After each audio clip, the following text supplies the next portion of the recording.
इस वीडियो में हम पढ़ रहे हैं क्लास 7 के ज्योग्राफी के चैप्टर नंबर 1 को, जिसका नाम है इन्वायरमेंट।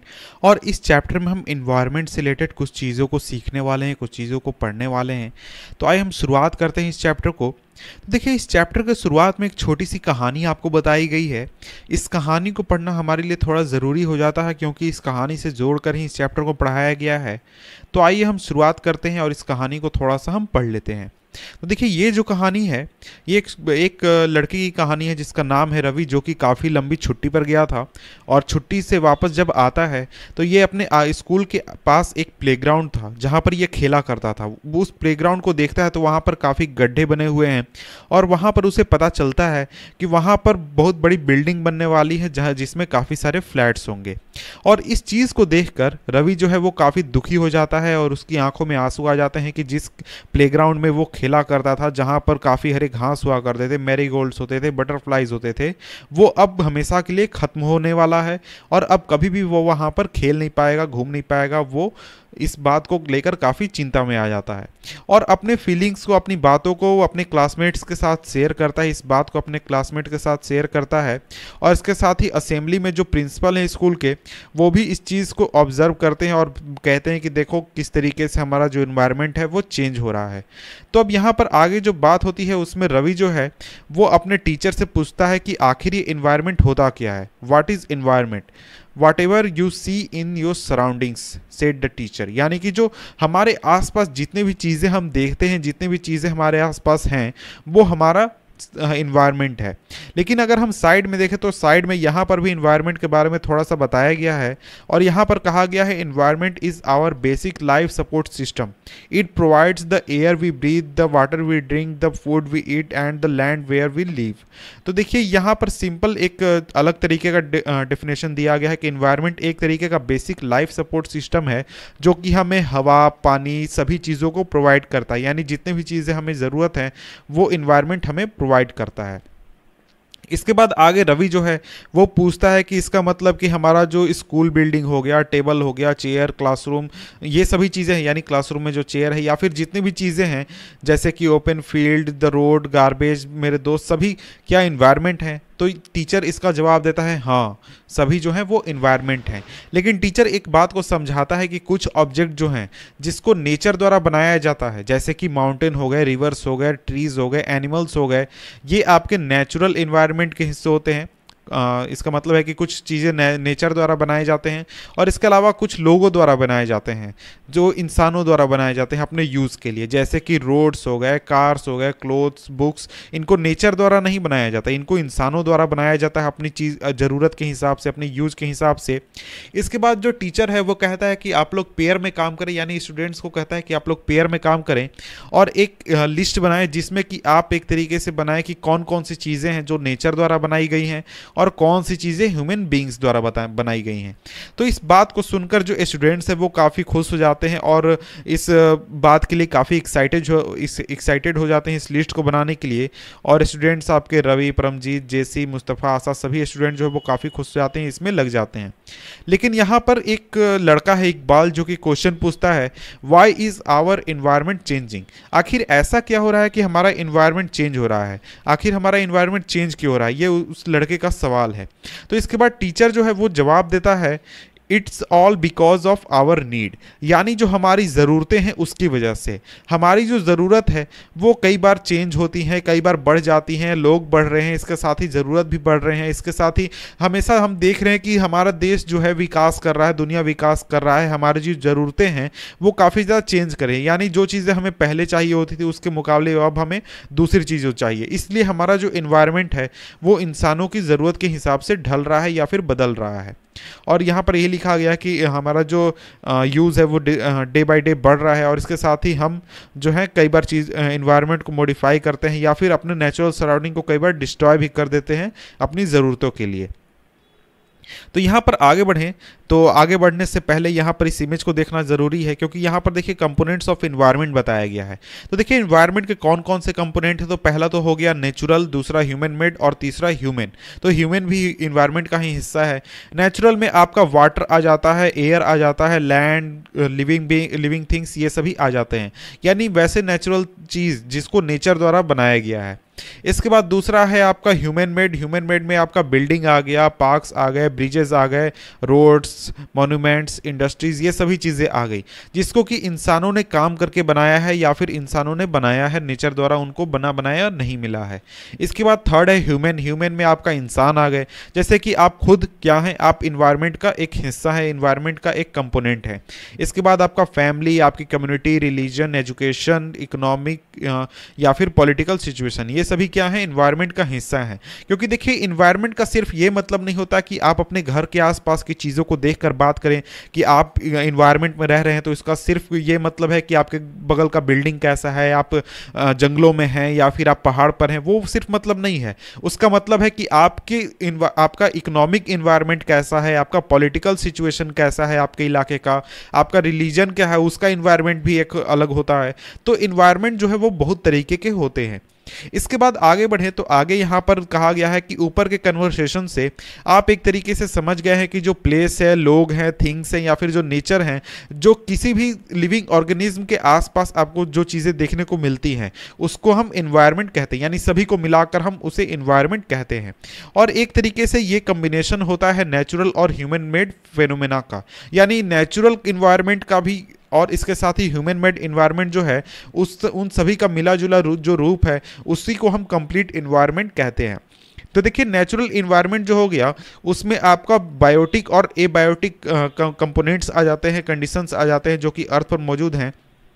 अब यहाँ पर सवाल उठता है कि आखिर ये बायोटिक और एबायोटिक होता क्या है। तो यहाँ पर इसका मतलब दिया गया है, देखिए बायोटिक का मतलब होता है द वर्ल्ड और living organism, example plants and animal. यानी बायोटिक में वो चीज़ें आ जाती हैं जो कि जिंदा हैं, जैसे कि प्लांट्स हो गए वो जिंदा हैं, एनिमल्स हो गए जिंदा है, जैसे आप जिंदा हैं, हम जिंदा है, तो हम बायोटिक कंपोनेंट का हिस्सा हैं। इसके बाद एबायोटिक हो जाते हैं जो कि नॉन लिविंग्स हैं, यानी जो जिंदा नहीं है, जैसे कि लैंड हो गया, एयर हो गया, वाटर हो गया, ये सभी जो कंपोनेंट्स हैं ये लिविंग कंपोनेंट्स नहीं है, ये एक तरीके से नॉन लिविंग कंपोनेंट्स है और इनमें लाइफ नहीं है, तो इसलिए हम इसको एबायोटिक कंपोनेंट में रहते हैं। और इसके साथ ही यहाँ पर आगे देखें तो आगे यहाँ पर बताया गया है जो ह्यूमन इन्वायरमेंट जो है उसमें आपका एक्टिविटीज़ या फिर क्रिएशंस या फिर इंटरेक्शन आ जाते हैं जो कि ह्यूमन बीइंग्स के बीच में होते हैं। यानी आप दोस्त से बात कर रहे हैं, आप अपने घर के आसपास किस तरीके से रहते हैं, किस तरीके से लीव करते हैं, तो ये सभी चीज़ें आपके ह्यूमन इन्वायरमेंट में आ जाते हैं। यानी कि आपके शहर में पॉलिटिकल सिचुएशन कैसा है, आपके देश में इकोनॉमिक सिचुएशन कैसा है, ये सभी आपके ह्यूमन इन्वायरमेंट का हिस्सा है। इसके बाद आगे बढ़ते हैं और नेचुरल इन्वायरमेंट को थोड़ा डिटेल में हम पढ़ लेते हैं। तो नेचुरल इन्वायरमेंट में आपका आ जाता है land, water, air, plants, animal, ये सभी आपके नेचुरल इन्वायरमेंट का हिस्सा होते हैं। और इसके साथ ही यहाँ पर आगे बढ़े तो आगे कहा जा रहा है कि आप लिथोस्फीयर, हाइड्रोस्फीयर, एटमॉस्फेयर, बायोस्फीयर, इन सभी चीज़ों से परिचित होंगे। पिछले के क्लासेज में वहाँ पर आपको इन चीज़ों के बारे में पढ़ाया गया है, लेकिन इनको हम थोड़ा डिटेल में यहाँ पर पढ़ेंगे। तो सबसे पहले हम देखते हैं लिथोस्फीयर के बारे में। तो देखिए जो लिथोस्फीयर होता है वो सॉलिड क्रस्ट होता है, यानी कि टॉप लेयर होता है अर्थ का। तो टॉप लेयर ऑफ अर्थ कहने का क्या मतलब है, इस चीज़ को मैं आपको इमेज के जरिए समझाने की कोशिश करता हूँ। तो यहाँ पर आप देख सकते हैं अर्थ है, अर्थ में कई सारे लेयर्स हैं, ये आपको पता है। लेयर्स में सबसे ऊपर का जो लेयर है वो हमारा होता है ये जो पूरा रीजन है, ये जो हमारा लेयर है यहाँ पर, ये टॉप का लेयर है और यही होता है लिथोस्फीयर, जिसपे कि हम रहते हैं, जहाँ पर हम रहते हैं हम लिथोस्फीयर में ही मौजूद हैं। इसके बाद आगे बढ़ें तो ये जो लिथोस्फीयर होता है, इस लिथोस्फीयर में आपके सारे स्ट्रक्चर्स आ जाते हैं, चाहे वो आपका तालाब हो, पहाड़ हो या फिर प्लेन सरफेस हो, सभी सॉइल हो, ये सभी आ जाते हैं आपके लिथोस्फीयर में। और जो लिथोस्फीयर है वही वो जगह है जहाँ पर हमें फॉरेस्ट, ग्रासलैंड या फिर लैंड एग्रीकल्चर के लिए, ह्यूमन सेटलमेंट के लिए या फिर जो मिनरल्स है वो सभी मिलते हैं। यानी लिथोस्फीयर हमें वो सभी चीज़ें प्रोवाइड करता है जिसकी हमें ज़रूरत होती है रहने के लिए। इसके बाद ये जो इमेज है इसको हम थोड़ा देर में देखने वाले हैं, पहले हम इसको डिटेल में देख लेते हैं। तो यहाँ पर आगे कहा जा रहा है कि वाटर का जो डोमेन है उसको हाइड्रोस्फीयर कहा जाता है, यानी पानी के अंदर का जो जीवन है, पानी के अंदर का जो पूरा तंत्र है जीवन का, उसको हम हाइड्रोस्फीयर कहते हैं। जैसे कि इसमें आपको बहुत तरीके के वाटर के सोर्सेज आ जाते हैं और अलग अलग तरीके के वाटर बॉडीज आ जाते हैं, जैसे रिवर्स आ गए इसमें, लेक, सी, ओशियन सभी आ गए इसमें, यानी कि हाइड्रोस्फीयर में। इसके बाद एटमॉस्फेयर आ जाता है। तो देखिए एटमॉस्फेयर जो है वो काफ़ी पतला लेयर है एयर का, जो कि अर्थ के चारों ओर घिरा हुआ है और ग्रेविटेशनल फोर्स की वजह से ये अर्थ के चारों ओर आपका चिपका हुआ रहता है, हम कह सकते हैं कि वो चिपका रहता है या फिर अलग नहीं होता है अर्थ से। और ये जो एटमॉस्फेयर है ये हमें हार्मफुल रेज से बचाता है जो कि सन से आ रहा होता है, और इसके साथ ही सन के हीट से भी बचाता है काफ़ी मात्रा में। और इसमें आपको यानी कि एटमॉस्फेयर में बहुत तरीके के गैसेज मौजूद होते हैं, डस्ट मौजूद होते हैं, वाटर वेपर्स मौजूद होते हैं, और ये सभी जो चीज़ें हैं ये हमारे लिए काफ़ी जीने के लिए ज़रूरी है। तो यहाँ पर मैं डस्ट की नहीं बात कर रहा हूँ कि डस्ट की वजह से हम जीना है, ऐसा नहीं है, लेकिन जो गैसेज है या फिर जो एटमॉस्फेयर है वो हमारे लिए बहुत ही ज़रूरी है। और जो एटमॉस्फेयर में जो चेंजेस हैं वो एक तरीके से आपको वेदर और क्लाइमेट में जो चेंजेस है उसको भी प्रभावित करता है। और इसके बाद लास्ट है हमारा बायोस्फेयर। तो देखिए बायोस्फेयर जो है उसमें आपका प्लांट और एनिमल किंगडम यानी जो एनिमल जीवन है और प्लांट का जो जीवन है ये सभी मिलाकर आपका बायोस्फेयर बनता है लिविंग वर्ल्ड में। और यहां पर कहा गया है it is a narrow zone of earth where land water and air interact with each other to support life. यानी ये एक छोटा सा हिस्सा है जहां पर आपको अर्थ में जहां पे आपको लैंड वाटर और एयर सभी चीज़ें सही मात्रा में मौजूद है और जहां पर लाइफ चल सकता है। क्योंकि अगर आपका वाटर ना मौजूद हो तो फिर प्लांट्स और एनिमल्स मर जाएंगे, एयर ना मौजूद हो तो प्लांट्स और एनिमल्स मर जाएंगे, और बहुत सारे जीव जंतु हैं जो कि लैंड के बिना मर जाएंगे, पानी में वो सर्वाइव नहीं कर सकते हैं। इसके बाद अगर हम आगे बढ़ें तो आगे बढ़ने से पहले हम ये इमेज देख लेते हैं। इमेज के जरिए हमें चीज़ें समझ में अच्छी तरीके से आएंगी। तो एटमॉस्फेयर यहाँ पर आप देख सकते हैं कि जो ऊपर का एयर वाला रीजन है वो हमारा एटमॉस्फेयर हो गया। इसके बाद आगे बढ़े तो यहाँ पानी वाला जो रीजन है यानी पानी में जितना भी लाइफ है वो हमारा हाइड्रोस्फेयर हो गया। और ये अर्थ के ऊपर का जो पूरा स्ट्रक्चर देख रहे हैं जहाँ पर आपको ग्रास लैंड है, वाटर बॉडीज हैं, आपको माउंटेन्स है, ये सभी लिथोस्फेयर का हिस्सा हो गए। और बायोस्फेयर देख सकते हैं जिसमें कि आपका वाटर का हिस्सा भी जो होना जरूरी है, लैंड भी होना जरूरी है, और इसके साथ ही एयर भी होना जरूरी है। तीनों मिलकर ही यहाँ पर रहने वाले लोगों को या फिर जीव जंतुओं को जिंदा रख सकते हैं। तो इसके बाद अगर हम आगे बढ़ते हैं तो आगे यहाँ पर हमसे क्वेश्चन पूछा जा रहा है व्हाट इज इकोसिस्टम। आखिर ये इकोसिस्टम होता क्या है? तो यहाँ पर आपको ग्लोसरी में आपको इसका मीनिंग दिया गया है। It is a system formed by the interaction of all living organism with each other and with the physical and chemical factors of the environment in which they live, all linked by transfer of energy and material.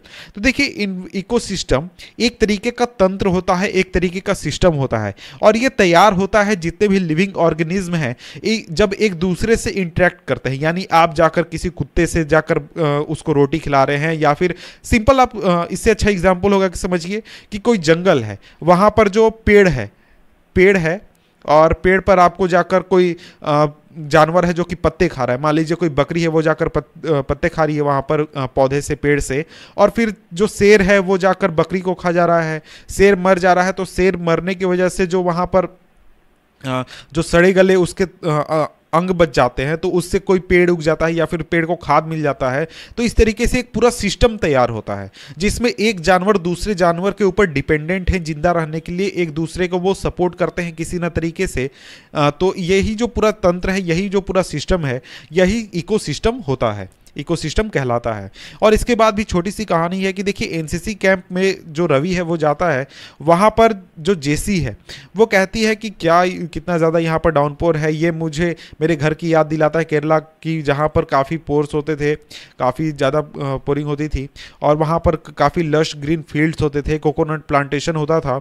और इसके साथ ही जो हीरा है जो कि जैसलमेर से belong करती है, वो सुनने के बाद कहती है कि हमारे इलाके में तो कोई भी बारिश नहीं होती, वहाँ पर सिर्फ कीकर होता है और सैंड होता है, और जहां तक हम देख सके वहां तक हमें कुछ नहीं दिखता, बल्कि सिर्फ और सिर्फ कई बार हमें कैमल्स ही देखने को मिलते हैं। ये रवि कहता है कि कैमल्स हमें देखने को मिलते हैं। इसके बाद आगे देखें तो आगे जो हीरा है वो कहती है कि हमें सिर्फ कैमल्स देखने को नहीं मिलते, बल्कि अगर आप इस डेजर्ट को विजिट करेंगे तो वहाँ पर स्नेक्स, लिजार्ड और दूसरे इंसेक्ट्स भी देखने को मिल जाएंगे। इसके बाद यहाँ पर रवि सोचता है या फिर रवि को ये लगता है कि why do the animals, the vegetation and the way people vary from place to place. यानी अलग अलग जगहों पर जो एनिमल्स हैं या फिर जो वेजिटेशन है वो अलग अलग जगहों पर वेरी क्यों करता है? क्या वो एक दूसरे से रिलेटेड हैं? क्या वो एक दूसरे के ऊपर डिपेंडेंट हैं? तो यहाँ पर जो टीचर नेचर है वो रिप्लाई करता है कि हाँ वो एक दूसरे पर डिपेंडेंट है और काफ़ी ज़्यादा डिपेंडेंट है। और जितने भी प्लांट्स हैं, जितने भी एनिमल्स हैं या फिर जितने भी ह्यूमन बीइंग्स हैं, वो अपने सराउंडिंग के ऊपर डिपेंड करते हैं ताकि वो एक तरीके से जिंदा रह सके, और अपने सराउंडिंग के बिना वो सही तरीके से रह नहीं पाएंगे, जिंदा नहीं रहने पाएंगे। और ये जो रिलेशन है लिविंग ऑर्गेनिज्म के बीच का, और इसके साथ ही जो रिलेशन है ऑर्गेनिज्म और उसके सराउंडिंग के बीच का एक इकोसिस्टम बनाता है। यानी इस इकोसिस्टम में आपको जो इंटरेक्शन है आपका आपके सराउंडिंग से, यानी किसी और लिविंग बीइंग से या फिर अपने नॉन लिविंग बीइंग सराउंडिंग से, तो यही पूरा एक इकोसिस्टम बनता है। और इकोसिस्टम जो है वो कई तरीके के हो सकते हैं, जैसे कि लार्ज रेन फॉरेस्ट का इकोसिस्टम अलग होगा, ग्रासलैंड का इकोसिस्टम अलग होगा, desert, mountain, lake, river, ocean, small pond, सभी का जो इकोसिस्टम है वो अलग होगा, क्योंकि सभी जगहों पर जो जानवर वहाँ पर रह रहे हैं, जीव जंतु रह रहे हैं, वो अपने सराउंडिंग से अलग अलग तरीके से बिहेव करेंगे, अलग अलग तरीके से इंटरेक्ट करेंगे। और इसके साथ ही यहाँ पर आगे बात करें तो यहाँ पर आपसे क्वेश्चन पूछा गया है, do you think the park in which Ravi and his friends performed an ecosystem, क्या जिस पार्क की रवि बात कर रहा था शुरुआत में, उस पार्क में क्या कोई इकोसिस्टम मौजूद होगा? तो हाँ, बिल्कुल ही मौजूद होगा, वहाँ पर उसका एक अलग इकोसिस्टम होगा। इसके बाद आगे बढ़ते हैं तो आगे यहाँ पर बात की गई ह्यूमन इन्वायरमेंट के बारे में। तो देखिए ह्यूमन जो है वो अपने इन्वायरमेंट से काफ़ी ज़्यादा इंटरेक्ट करता है और उसको काफ़ी ज़्यादा मॉडिफाई करता है अपनी ज़रूरतों के हिसाब से। और शुरुआत के जो ह्यूमन्स थे उन्होंने अपने आप को एडेप्ट किया अपने नेचुरल सराउंडिंग के आधार पर, यानी जिस तरीके का सराउंडिंग था उस तरीके से वो अडेप्ट हो गए, और इसके साथ ही वो सिंपल लाइफ जीने लगे और अपनी ज़रूरतों को नेचर से पूरा करने लगे। और जैसे जैसे टाइम आगे बढ़ता गया तो उसके साथ ही जो लोग थे उन्होंने नए तरीके सीखना शुरू कर दिया अपने इन्वायरमेंट में, कि नए तरीके से इन्वायरमेंट को यूज़ करने लगे या फिर उसको चेंज करने लगे। इसके साथ ही लोगों ने क्रॉप्स को उगाना शुरू कर दिया, जानवरों को डोमेस्टिकेट करना शुरू कर दिया और सेटल लाइफ वो जीने लगे। और इसके साथ ही व्हील की खोज हुई, उसके बाद सरप्लस फूड का प्रोडक्शन शुरू हुआ, बार्टर सिस्टम आया। तो देखिए बार्टर सिस्टम क्या होता है, तो बार्टर सिस्टम को यहाँ पर एक्सप्लेनेशन दिया गया है, मैं आपको समझा दूं कि बार्टर सिस्टम जो होता है उसमें पैसे का यूज़ नहीं होता है। आपको अगर कोई सामान खरीदना है, मान लीजिए आपको चप्पल खरीदना है और आपके पास गेहूं है, तो आप जाकर अगले आदमी को गेहूं दे देते हैं और उससे चप्पल खरीद लेते हैं। उसको जाकर अगर सेब खरीदना है तो वो जाकर जूता दे देगा किसी को और वहां से वो जाकर सेब उसके बदले में सेब ले लेगा।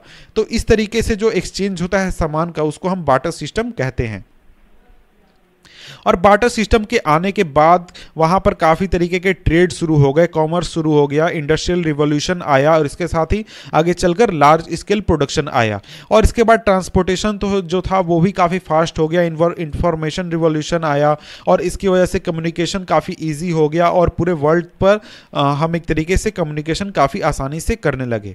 और इसके बाद यहाँ पर आगे आपसे क्वेश्चन पूछा गया है कि आपने कभी ये सोचा है कि आपको गर्मी में जूसी वाटरमेलन क्यों अच्छा लगता है और इसके साथ ही रोस्टेड पीनट फिंगर में क्यों अच्छा लगता है? तो आप इसके बारे में सोच सकते हैं। इसके बाद हमें एक और चीज़ ध्यान देनी चाहिए कि हमें एक तरीके से हमेशा बैलेंस बनाकर रखना चाहिए। जो नेचुरल इन्वायरमेंट है और ह्यूमन इन्वायरमेंट है, इनके बीच में अगर हम बैलेंस बनाकर रखेंगे तभी हम सही तरीके से जी पाएंगे और आगे हमारा इन्वायरमेंट जो है वो बचा रहेगा। और इसके साथ ही ह्यूमन्स को हमेशा सीखना चाहिए कि वो अपने इन्वायरमेंट के साथ काफ़ी अच्छी तरीके से बिहेव करें और अच्छी तरीके से रहें। तो यहाँ पर आगे अगर हम बढ़ें तो आगे एक छोटी सी इसका जो ऊपर हमने कहानी देखी थी उसका एंड यहाँ पर कहा गया है। एक लड़की है नूरी जो कि मिज़ोरम से आती है, मिज़ोरम से बिलोंग करती है और रवि जो था उसके बात को सुनकर और उसकी बातों को सुनकर कहती है कि तुम मेरे इलाके में आ सकते हो, मेरे राज्य में आ सकते हो, वहाँ पर तुम घूम सकते हो, वहाँ पर काफ़ी हरियाली है। और इसके बाद जो रवि का जो टीचर है वो स्टूडेंट से कहता है कि लैंडस्केप बनाओ जहाँ पर घर हो, एक्टिविटीज़ हो या फिर दूसरे चीज़ों को आप लैंडस्केप बना सकते हैं। इसके बाद अगर हम आगे बढ़ें तो आगे यहाँ पर हमारा ये जो चैप्टर है ये यहाँ पर एंड होता है। तो